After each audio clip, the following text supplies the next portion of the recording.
Assalamualaikum warahmatullahi wabarakatuh. Perkenalkan, nama saya Wafa Karifatul Iza dari jurusan Akuntansi Prodi D4 Akuntansi Manajemen. Di sini saya akan menjelaskan topik tentang manajemen keuangan dengan subtopiknya, yaitu yang pertama, permodalan, 2, sumber-sumber permodalan, 3, pasar uang, pasar modal, dan kredit. Pertama yaitu permodalan. Secara garis besar, modal yaitu sekumpulan uang atau barang yang bisa digunakan untuk dasar dalam melakukan suatu pekerjaan atau usaha. Modal atau kapital adalah suatu barang atau uang yang diproduksi oleh alam atau manusia untuk bisa membantu melakukan produksi barang lain yang diperlukan oleh manusia untuk mendatangkan keuntungan. Modal adalah suatu hal yang sangat penting dalam suatu perusahaan atau bisnis. Tanpa adanya modal, maka bisnis tidak bisa bergerak seperti seharusnya. Yang kedua yaitu sumber-sumber permodalan. Sumber-sumber permodalan dibagi menjadi dua. Yang pertama yaitu permodalan sendiri, berasal dari kekayaan sendiri yang disebut juga dengan sumber internal. Sumber ini berasal dari para pemilik perusahaan atau bersumber dari dalam perusahaan. Modal inilah yang digunakan sebagai tanggungan terhadap keseluruhan resiko yang dihadapi oleh perusahaan dan secara hukum menjadi jaminan bagi kreditor. Perlu diketahui bahwa modal internal ini akan sulit untuk mengembangkan bisnis karena sifatnya yang juga terbatas dan akan terasa sulit untuk mengalami peningkatan yang signifikan. Contoh dari sumber internal yaitu gedung, saham, kendaraan, laba yang diinvestasikan kembali, penjualan saham, dan lain-lain. Yang kedua yaitu permodalan asing, berasal dari kekayaan asing yang disebut juga dengan sumber eksternal. Sumber ini berasal dari luar perusahaan yang bersifat sementara bekerja di dalam perusahaan. Dan bagi perusahaan yang bersangkutan, modal tersebut merupakan hutang yang harus dibayar kembali pada waktunya. Sumber dana dari modal asing dapat diperoleh dari dua sumber, yaitu yang pertama, sumber dari dunia perbankan, baik dari perbankan swasta maupun perbankan asing. Yang kedua, yaitu pinjaman dari lembaga keuangan, seperti perusahaan pegadaian, asuransi, dana pensiun, koperasi, dan lain-lain. Contoh dari sumber eksternal yaitu utang, gaji karyawan yang belum terbayar, dan utang jangka pendek maupun jangka panjang. Subtopik yang ketiga yaitu pasar uang, pasar modal, dan juga kredit. Pasar uang merupakan sebuah mekanisme pasar yang memungkinkan bagi seseorang untuk dapat melakukan transaksi melalui bank maupun lembaga sekuritas keuangan bukan bank. Pasar diartikan secara lebih luas dan abstrak, namun tetap mencakup pasar dalam pengertian sehari-hari, yaitu pertemuan antara permintaan dan juga penawaran. Transaksi peminjaman dana yang dilakukan di pasar uang juga memiliki jangka waktu yang cenderung pendek, yaitu berkisar dari 1 hari hingga 1 tahun maksimal. Ciri-ciri pasar uang. Yang pertama, yaitu menekankan pemenuhan dana jangka pendek. Yang kedua, mekanisme pasar uang ditekankan untuk mempertemukan pihak yang mempunyai kelebihan dana dan yang membutuhkan dana. Yang ketiga, tidak terikat pada tempat tertentu seperti pasar modal. Dalam transaksinya, pasar uang memiliki beberapa instrumen di dalamnya, yang secara umum, instrumen ini hadir dalam bentuk surat berharga. Berikut adalah daftar surat berharga yang bisa diperdagangkan melalui pasar uang, yaitu ada surat berharga pasar uang, sertifikat Bank Indonesia, deposito, promissory notes, treasury bills, banker acceptance, commercial paper, dan call money. Yang kedua yaitu ada pasar modal. Pasar modal yaitu pasar untuk berbagi instrumen keuangan jangka panjang yang bisa diperjualbelikan, baik surat utang, ekuitas, reksadana, instrumen derivatif, maupun instrumen lainnya. Pasar modal bertindak sebagai penghubung antara para investor dengan perusahaan maupun instansi pemerintah melalui perdagangan jangka panjang seperti obligasi, saham, dan yang lainnya. Pasar modal cenderung menawarkan pendanaan jangka panjang. Dengan memilih berinvestasi menggunakan capital market atau pasar modal ini, tidak hanya memberi peluang kepada masyarakat untuk mendapatkan keuntungan, namun juga berperan aktif dalam meningkatkan kondisi perekonomian dalam negeri. Yang selanjutnya yaitu ada fungsi pasar modal. Fungsi pasar modal ada 6. Yang pertama yaitu pasar modal sebagai sarana penambah modal bagi usaha. Perusahaan dapat memperoleh dana dengan cara menjual saham ke pasar modal. Yang kedua, pasar modal sebagai sarana pemerataan pendapat.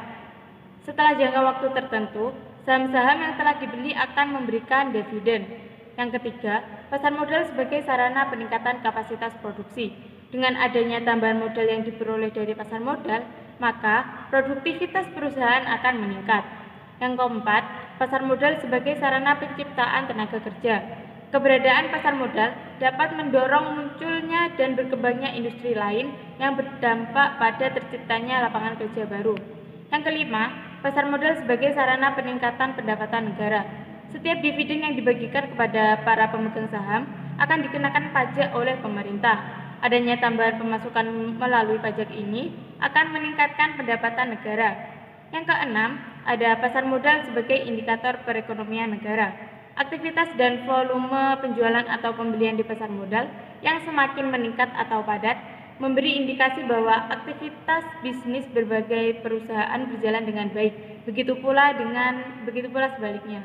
Yang ketiga yaitu kredit. Kredit merupakan penyediaan uang atau tagihan berdasarkan persetujuan atau kesepakatan pinjam-meminjam antara bank dengan pihak lain yang mewajibkan peminjaman untuk melunasi utangnya setelah jangka waktu tertentu dengan jumlah bunga, imbalan, atau pembagian hasil keuntungan. Kredit juga bisa diartikan sebagai kemampuan untuk melaksanakan suatu pembelian atau mengadakan suatu pinjaman dengan suatu janji pembayarannya akan dilakukan atau ditangguhkan pada suatu jangka waktu yang telah disepakati. Selanjutnya yaitu ada unsur-unsur kredit. Unsur-unsur kredit yaitu ada 5. Yang pertama ada waktu, yang menyatakan bahwa ada jarak antara saat persetujuan pemberian kredit dan pelunasannya. Yang kedua ada kepercayaan, yang melandasi pemberian kredit oleh pihak kreditur kepada debitur. Yang ketiga ada penyerahan, yang menyatakan bahwa pihak kreditur menyerahkan nilai ekonomi kepada debitur yang harus dikembalikan setelah jatuh tempo. Yang keempat ada risiko, yang menyatakan adanya risiko yang mungkin timbul selama jangka waktu antara pemberian dan pelunasannya. Yang kelima ada persetujuan atau perjanjian, yang menyatakan bahwa antara kredit dan debitur terdapat suatu persetujuan dan dibuktikan dengan suatu perjanjian. Menurut Siamat 1999, kredit digolongkan ke dalam 6 bentuk. Yang pertama, berdasarkan jangka waktu atau maturity, yang dibagi menjadi 3, yaitu ada kredit jangka pendek, kredit jangka menengah, dan kredit jangka panjang. Yang kedua ada penggolongan kredit berdasarkan barang jaminan atau kolateral, yang dibagi menjadi 2, yaitu kredit dengan jaminan dan juga kredit tanpa jaminan. Yang ketiga, ada kredit berdasarkan segmen usaha seperti otomotif, farmasi, tekstil, makanan, konstruksi, dan lain-lain. Yang keempat, ada kredit berdasarkan tujuannya, dibagi menjadi 3, yaitu kredit komersil, kredit konsumtif, dan kredit produktif. Yang kelima, ada kredit berdasarkan penggunaannya, dibagi menjadi 2, yaitu kredit modal kerja dan kredit investasi.